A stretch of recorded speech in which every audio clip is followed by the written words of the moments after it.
Welcome to LeadDesk. My name is Rob Edwards.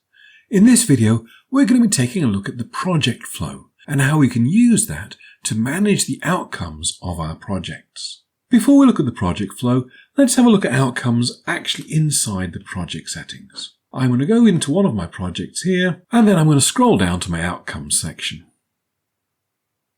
As you can see, for this project, I don't actually have very many outcomes. A couple of global outcomes, deal and callback done.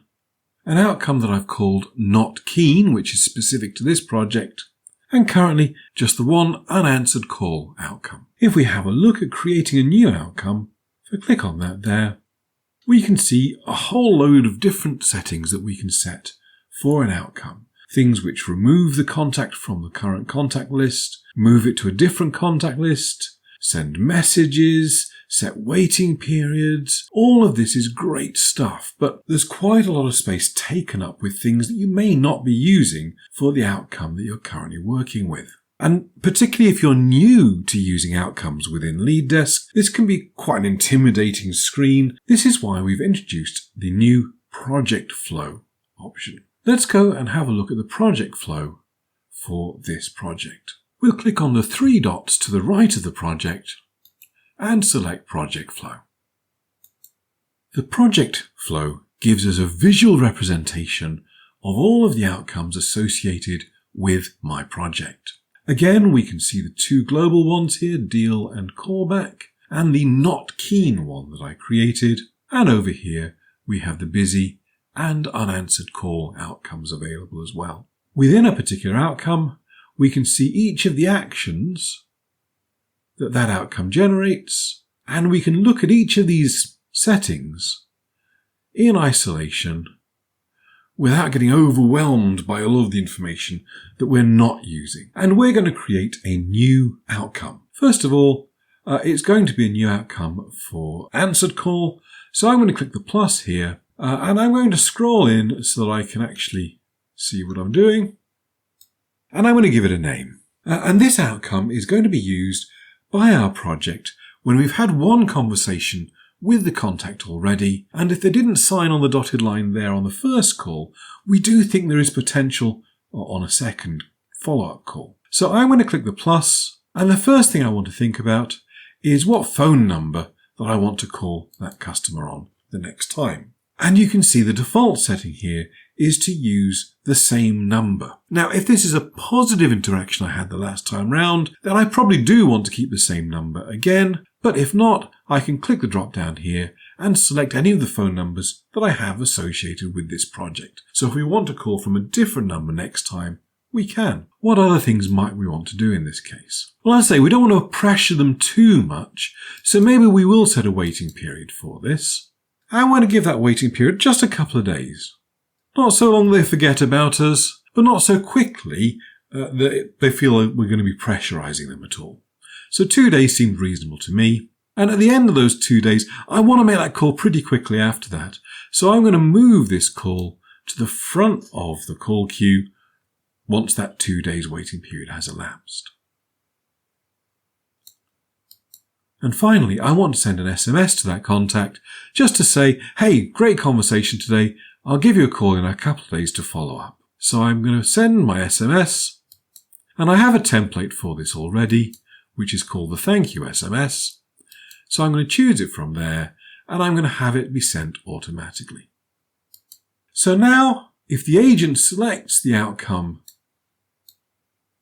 potential, the next call will be from the same outbound number, but it won't happen for about 2 days, and we'll automatically send the thank you SMS as part of selecting that outcome.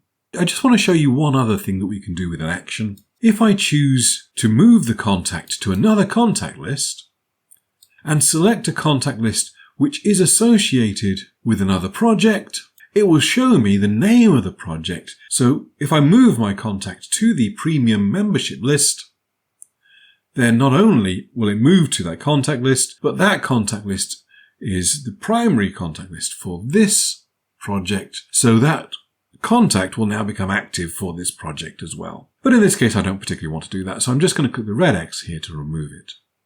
As you can see now, I have my new potential outcome available for use. If I want to create more, I can click on the plus here and keep going. The actions I have available to me are exactly the same as I have in the main project. If I don't want an action, I can click the red X to get rid of it. If I don't want an outcome, I can click the trash icon here to delete it.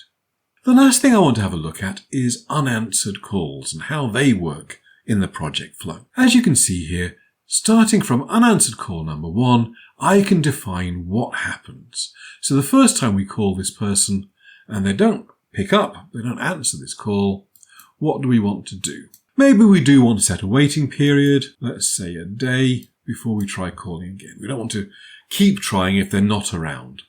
That's great for the first call, but maybe if we have had 4 unanswered calls, for example, in a row for the same contact, maybe we don't want to do the same thing over and over again. So I want to create a new unanswered call outcome by clicking on the plus over here. And let's just zoom in so we can see what we're looking at here.